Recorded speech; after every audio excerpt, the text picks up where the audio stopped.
नमस्कार प्रिय दर्शकों, आप देख रहे हैं ज्योतिष मंत्र। प्रिय दर्शकों, आज कार्य सिद्धि के लिए एक सुलेमानी तंत्र प्रयोग देने जा रहा हूं। मात्र 30 से 35 मिनट का यह प्रयोग है।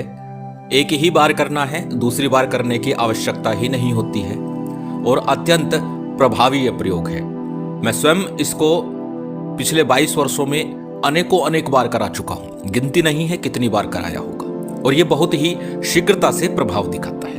यदि आपके घर परिवार में किसी प्रकार का तंत्र प्रयोग है या भूत प्रेत बाधा का साया है या फिर दुकान में या व्यापार स्थल पर इस प्रकार की क्रिया हो रही है कि ग्राहक आने बंद हो गए, आमदनी का जरिया बंद होता जा रहा है या फिर व्यापारिक संबंध बिगड़ते जा रहे हैं, घर में तनाव का माहौल बना हुआ है, छोटी छोटी बातों को लेकर के कलह कलेश बनता रहता है, बचत नहीं हो पा रही, घर में किसी प्रकार से बरकत नहीं बन पा रही है या फिर घर में अनजाना सा भय लगा रहता है, घर में एक अजीब सी शांति छाई रहती है जैसे मरघट की शांति हो, इस प्रकार का माहौल बना हुआ है या मन में संशय और भय लगातार बना रहता है।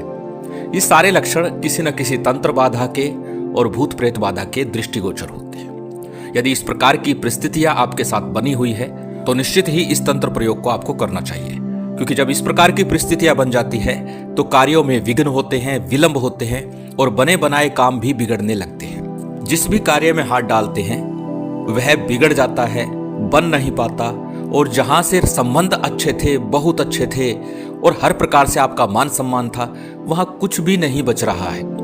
ऐसी परिस्थिति के लिए ये खास तंत्र प्रयोग है। और सामग्री की बात करें तो बहुत अधिक सामग्री की भी आवश्यकता नहीं है। सामान्य सी कुछ सामग्री है, इसे लेकर के इस प्रयोग को करना है। जैसे बताया, 30 से 35 मिनट का मात्र यह प्रयोग है और निश्चित तौर पर यह सफल प्रयोग है। तो चलिए अधिक विलंब न करते हुए जान लेते हैं किस प्रकार से इसे संपन्न करना है, किस दिन करना है, कैसे करना है, किस सामग्री की आवश्यकता होगी। सबसे पहले बात कर लेते हैं सामग्री की ही।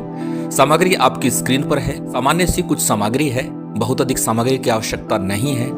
इसमें लोबान आपको लेना है। लोबान को पहले अच्छे से बारीक कर लीजिए, पीस लीजिए और साथ में जब ये प्रयोग करेंगे तो कोयले की या ऊंपले की अग्नि होनी चाहिए। उसके ऊपर ये लोबान आपका इस प्रयोग काल के दौरान चलते रहना चाहिए। इसके साथ एक जल पात्र हो। जल पात्र शुद्धि, आचमन और संकल्प के लिए। पूजन सामग्री की विशेष आवश्यकता नहीं है। आसन किसी भी प्रकार का ले सकते हैं। माला आपको हकीक की या सफ्टिक की ले तो श्रेष्ठतम होगा, अथवा रुद्राक्ष की माला है उसे प्रयोग कर सकते हैं। परंतु जो भी माला ले वह प्राण प्रतिष्ठा युक्त हो, क्योंकि अनेकों बार बताता हूं, जब भी माला और यंत्रों का प्रयोग करते हैं वह चेतन हो, प्राण प्रतिष्ठित हो, तभी हमें प्रभाव शीघ्रता से प्राप्त होता है। और कुछ वस्त्र, काले रंग का वस्त्र चाहिए और इसके अलावा छोटे मोटे किसी भी प्रकार के वस्त्र आप ले सकते हैं, क्योंकि 4 पुतले बनाने हैं यहाँ पर छोटे से। उस तंत्र प्रयोग से रक्षा के लिए ये एक रक्षा विधान भी है, कार्य सिद्धि का विधान भी है, तंत्र को पलटने का, उलटने का विधान भी है। तो ये तो बात हुई सामग्री की। चलिए अब बात करते हैं किस दिन से और कब ये प्रयोग करना है। जैसे कि बताया, यह मुस्लिम तंत्र है, सुलेमानी तंत्र है, तो शुक्रवार का दिन या बृहस्पतिवार का दिन श्रेष्ठतम होगा इस प्रयोग के लिए।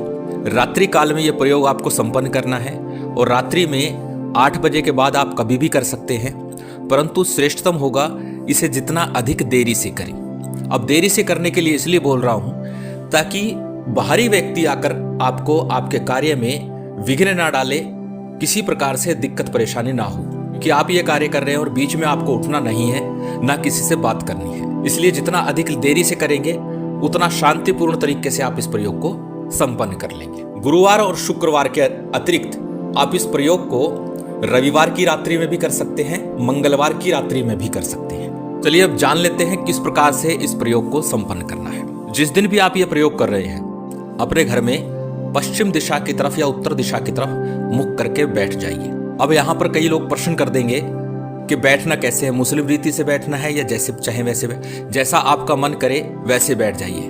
पद्मासन में बैठिए, सुखासन में बैठिए या घुटनों के बल बैठिए, जैसे आप बैठ सकते वैसे बैठ जाइए। मुख आपका उत्तर में या पश्चिम में होगा। अपने सामने एक चौकी या पट्टा रख लीजिए, उसके ऊपर कोई वस्त्र बिछा लीजिए और सबसे पहले 4 पुतलों का निर्माण करना है आपने। 4 पुतले साधारण से बना लीजिए, उसके मुख बनाना है, हाथ पैर बनाने हैं।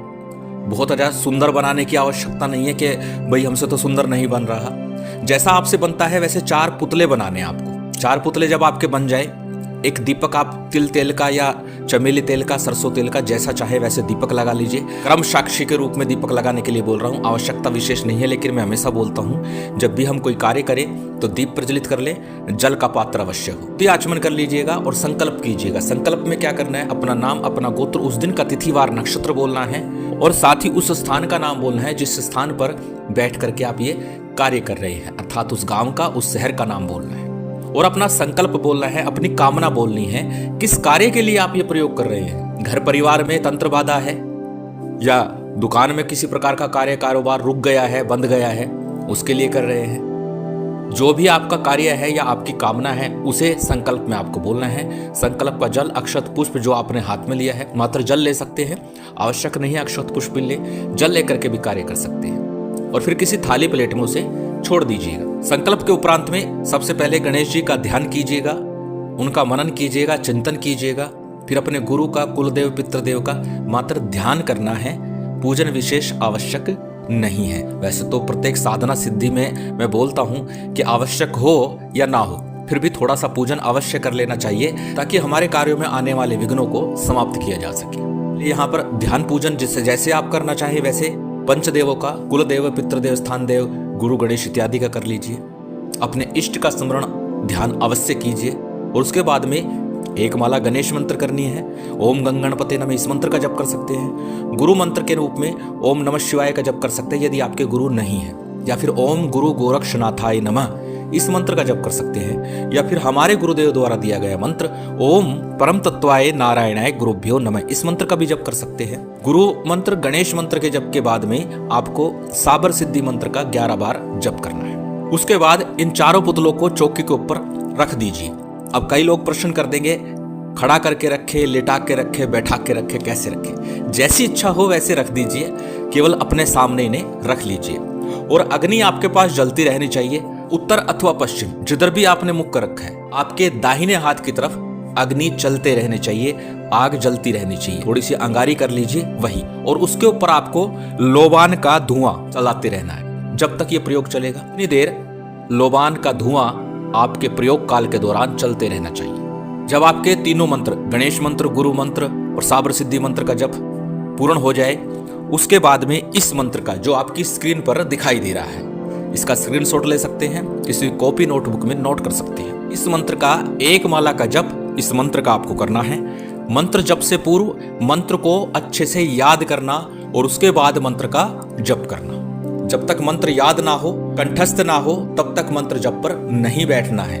यह अनेकों बार बताता हूं और शायद मैं बार बार हर वीडियो में ही बताता हूं कि मंत्र का जप तभी पूर्ण सफल होगा जब आपको मंत्र पूर्ण रूप से कंठस्थ होगा, अन्यथा आपका ध्यान मंत्र में नहीं लगेगा।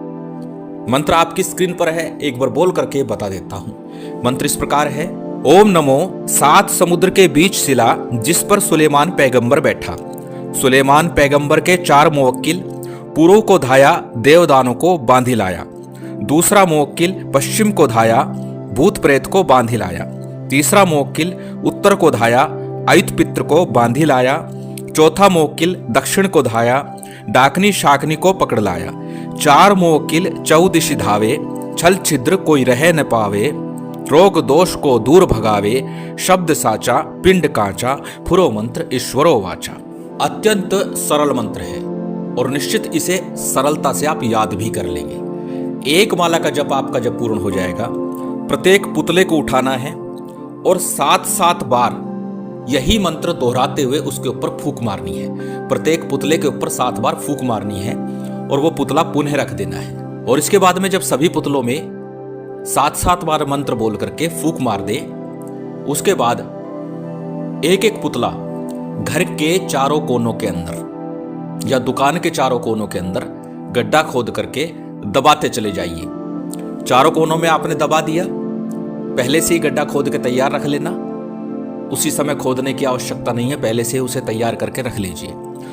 जितना पुतला है उससे 4 उंगल बड़ा गड्ढा खोद दीजिएगा, यानी पुतला अच्छे से दब जाए। पुतले को सीधा खड़ा करना है, जैसे कोई पहरेदार खड़ा होता है इस तरह से खड़ा करना है। जब आप चारों पुतलों को दफन कर देंगे, दबा देंगे, उसके बाद में फिर से एक माला का जप करना है।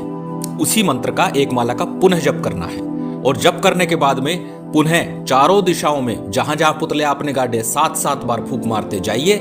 बस इतना प्रयोग है। इसके बाद आसन को प्रणाम करके खड़े हो जाइए।